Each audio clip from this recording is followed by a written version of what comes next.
Satyabama Institute of Science and Technology, Chennai and Sri Perumbudur.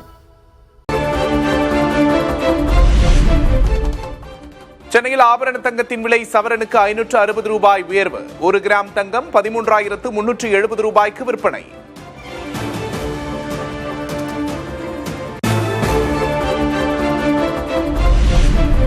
சென்னையில் வெள்ளியின் விலையில் மாற்றம் இல்லை.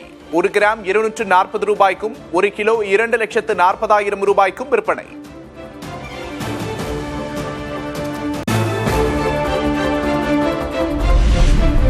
தமிழகத்தில் நடப்பாண்டில் 2வது முறையாக பால் தயிர் விலையை உயர்த்திய தனியார் பால் நிறுவனங்கள் லிட்டருக்கு 2 ரூபாய் முதல் 4 ரூபாய் வரை உயர்த்தியதால் வாடிக்கையாளர்கள் அதிர்ச்சி.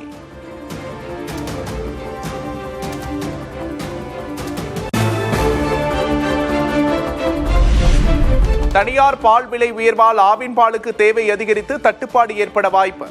பால் உற்பத்தியை அதிகரிக்க அரசு நடவடிக்கை எடுக்குமாறு தமிழ்நாடு பால் முகவர்கள் தொழிலாளர்கள் நலச்சங்கம் வலியுறுத்தல்.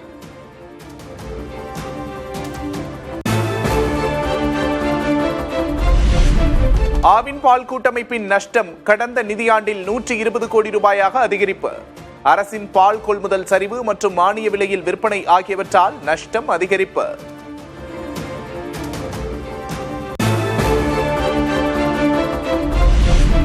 சென்னை மற்றும் புறநகரில் உள்ள நீர்நிலைகளை தூர்வாரும் பணிகள் தொடக்கம். கோயம்பேடு அருகே கூவம் நதியை தூர்வாரும் பணியை தொடங்கி வைத்தார் நீர்வளத்துறை அமைச்சர் ஆனந்த்.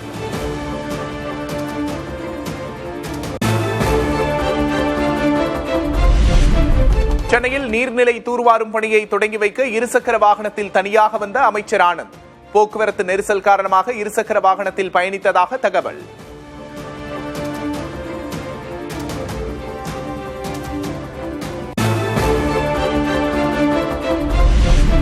தேர்வு சீர்திருத்தத்துக்காக நந்தன் நீலகேணி தலைமையில் உயர்மட்ட குழு அமைக்கப்பட்டிருப்பதாக பிரதமர் மோடி அறிவிப்பு. வினாத்தாள் கசிவுக்கு எதிராக மாணவர்கள் பெரும் போராட்டத்தை முன்னெடுத்த நிலையில் நடவடிக்கை.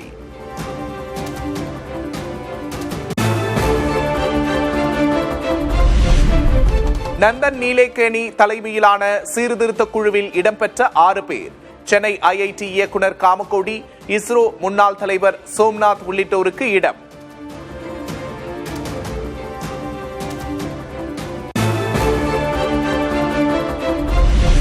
தேர்வு சீர்திருத்தங்களுக்காக பணிக்குழு அமைக்கப்பட்டது பிரதமர் மோடியின் பிம்பத்தை சரி செய்யும் முயற்சி. காங்கிரஸ் பொதுச் செயலாளர் ஜெய்ராம் ரமேஷ் விமர்சனம்.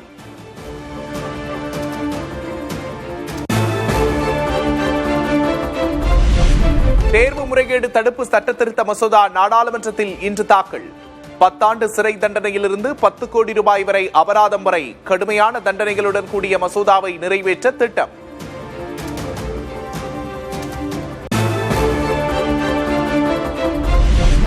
டெல்லியில் மாணவர்கள் தாக்கப்பட்டது குறித்து நாடாளுமன்றத்தில் விவாதிக்க காங்கிரஸ் வலியுறுத்தல். மற்ற அலுவல்களை ஒத்திவைத்துவிட்டு விவாதிக்க கோரி Congress MP KC Venugopal notice.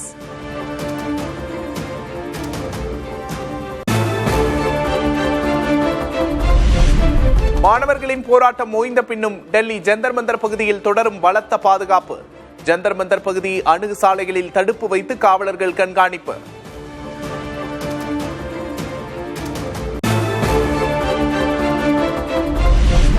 நாடாளுமன்றத்தின் அவை நடவடிக்கைகளை ஒத்திவைத்து நீட் தொடர்பாக அவசர விவாதம் நடத்த திருச்சி சிவா வலியுறுத்தல்.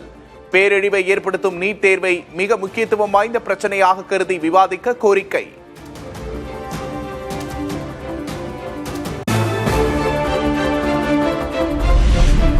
தர்மேந்திர பிரதான் ராஜினாமாவை அடுத்து கல்வித்துறை அமைச்சராக பொறுப்பேற்றார் பிரகலாத் ஜோஷி.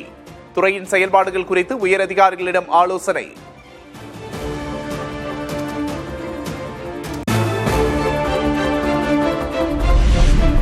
டெல்லியில் மாணவர்கள் மீது அபாயகரமான ஆயுதங்களை பயன்படுத்த அனுமதி அளித்தது யார்? மத்திய உள்துறை அமைச்சர் அமித்ஷாவுக்கு எதிர்க்கட்சித் தலைவர் ராகுல் காந்தி கேள்வி.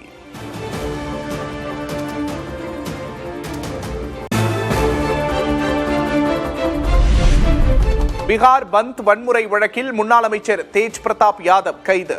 14 நாட்கள் நீதிமன்ற காவல் அளிக்கப்பட்ட நிலையில் சிறையில் அடைப்பு.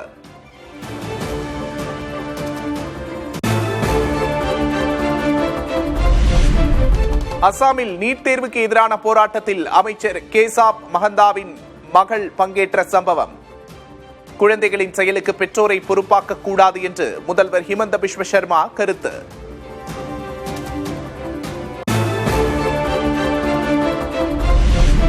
சென்னை கிண்டியில் உள்ள ஆளுநர் மாளிகையை முற்றுகையிட இளைஞர்கள் முயற்சி. நீட் தேர்வை ரத்து செய்ய வலியுறுத்தி சைதாப்பேட்டையில் போராட்டம்.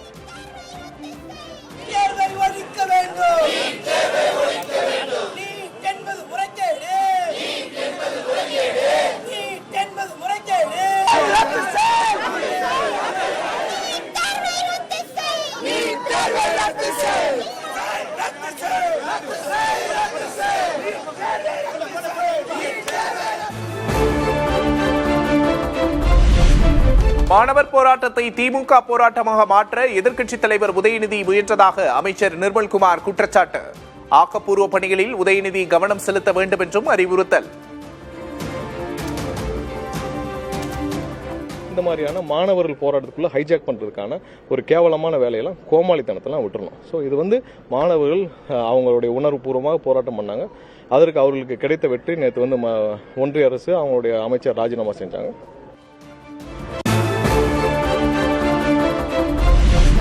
நீட் தேர்வின் பாதிப்புகள் குறித்து பிரதமரிடம் முதல்வர் விஜய் பேசியிருப்பதாக அமைச்சர் செங்கோட்டையன் பேட்டி. நீட் வேண்டாம் என்பதே கட்சியின் கொள்கை முடிவு என்றும் திட்டவட்டம்.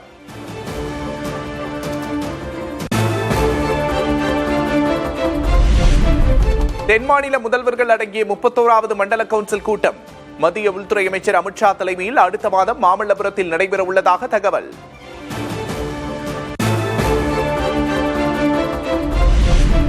ஆகஸ்ட் 1ஆம் தேதி தமிழகம் வருகிறார் மக்களவை எதிர்க்கட்சித் தலைவர் ராகுல் காந்தி. 2029இல் ராகுலை பிரதமராக்கும் இலக்கை நோக்கி நம் பயணம் வலுப்பெறட்டும் என மாணிக்கம் தாக்கூர் பதிவு.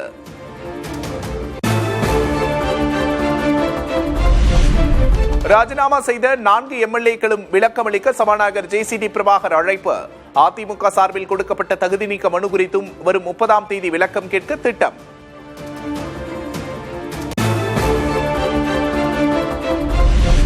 வரும் பட்ஜெட் கூட்டத்தொடரில் ஊழல் பட்டியலை தாக்கல் செய்ய இருப்பதாக அமைச்சர் மரிய வில்சன் தகவல். பார்ட்டி ஃபண்டை குறிப்பிட்டு திமுக முன்னாள் அமைச்சர் சேகர்பாபு மீதும் மறைமுக விமர்சனம்.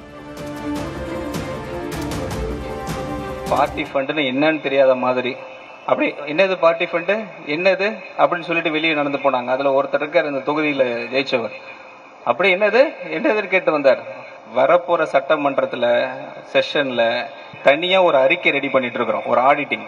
அந்த ஆடிட்டிங் ஃபைல தாக்கல் பண்றோம். அன்னைக்கு இருக்கு உங்களுக்கு அந்த ஊழல் பட்டியல் என்ன நடக்க போகுதுன்னு உங்களுக்கு தெரியும். தமிழ்நாட்டில் பொறியியல் மாணவர் சேர்க்கைக்கான முதற்கட்ட கலந்தாய்வில் 5726 மாணவர்கள் பங்கேற்கவில்லை. மருத்துவம் மற்றும் ஐஐடி இடங்களில் சேர வாய்ப்புள்ளதால் பொறியியல் கல்லூரிகளை புறக்கணித்த மாணவர்கள்.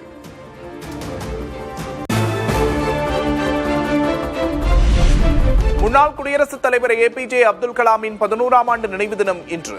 ராமேஸ்வரத்தில் உள்ள கலாம் நினைவிடத்தில் பொதுமக்கள், அரசியல் தலைவர்கள் அஞ்சலி.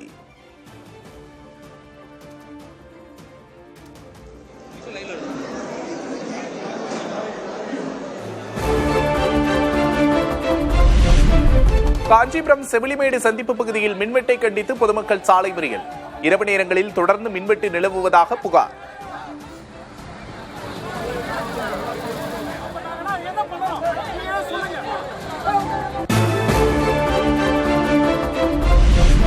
தூத்துக்குடியில் பொழுதுபோக்குக்காக கடலுக்குள் சென்றபோது பழுதான ஃபைபர் படகு.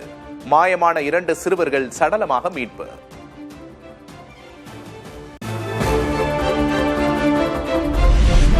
தமிழ்நாட்டில் இந்தியா கூட்டணி இல்லை என்று விசிக முதன்மை செயலர் ஆளூர் ஷானவாஸ் கருத்து.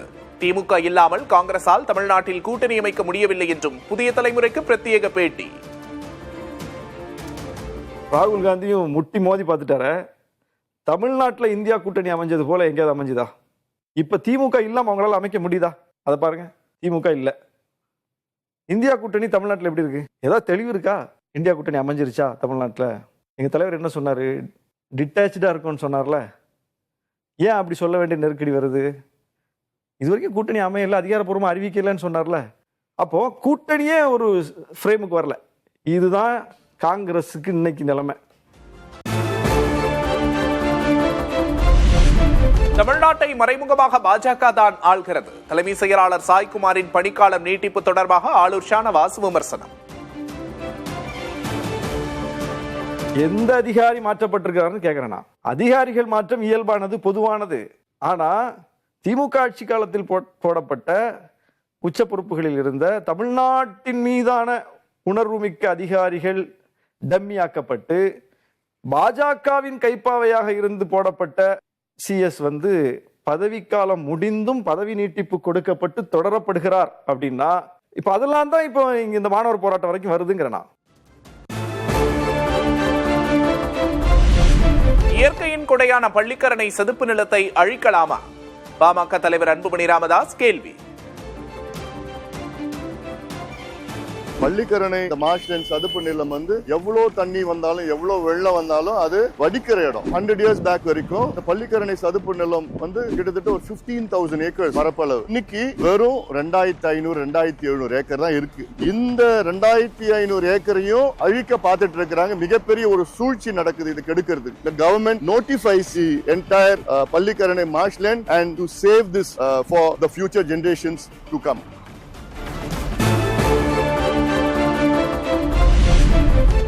மேகதாது அணையை கட்டவிடாமல் தடுக்க மோடியிடம் அன்புமணி கோரிக்கை வைப்பாரா என்று மாணிக்கம் தாக்கூர் கேள்வி. அணை கட்டவிடாமல் தடுப்பது மத்திய அரசின் கையில்தான் இருக்கிறது என்றும் பேட்டி.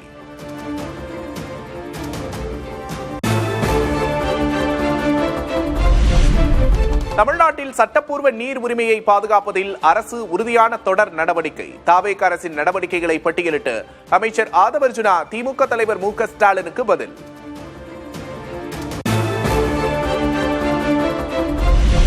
காவிரி ஆணையத்தின் தலைவர் முன்னிலையில் கர்நாடகா மற்றும் தமிழக முதல்வர்கள் பேச்சுவார்த்தை நடத்த வலியுறுத்தல். கர்நாடக முதல்வரை தமிழக முதல்வர் சந்திப்பது ஏமாற்று நாடகம் என்று தமிழக நலிவுற்ற விவசாயிகள் சங்கம் விமர்சனம்.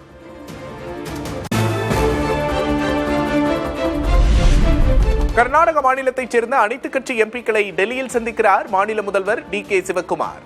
மாநிலத்தின் தண்ணீர் பிரச்சனையை சமாளிக்க மத்திய அரசிடம் நிதி வாங்கி தரும்படி எம்பிக்களை வலியுறுத்த திட்டம்.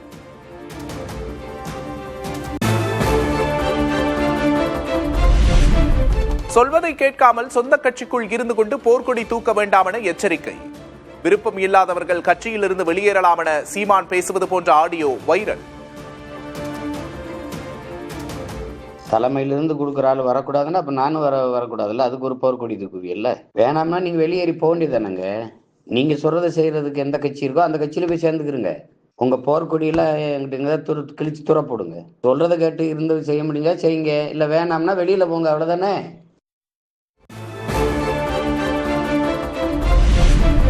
உளுந்தூர்பேட்டையில் நடைபெறவுள்ள விசிக மாநாட்டுக்காக சிறப்பு பூஜை. ரவிக்குமார் எம்பி தலைமையில் நடந்த விழாவில் ஹோமம் வளர்த்து பந்தல் கால் நட்டதால் சர்ச்சை.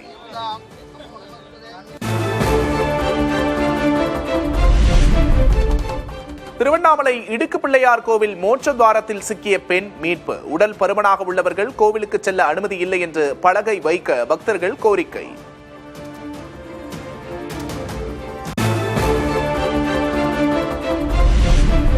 குலதெய்வ வழிபாட்டுக்காக மதுரை அழகர் கோவில் நோக்கி மாட்டு வண்டியில் பயணிக்கும் காரைக்குடி மக்கள். தலைமுறையாக தொடரும் பாரம்பரிய பயணம். Satyabama Institute of Science and Technology, Chennai and Sri Perumbudur.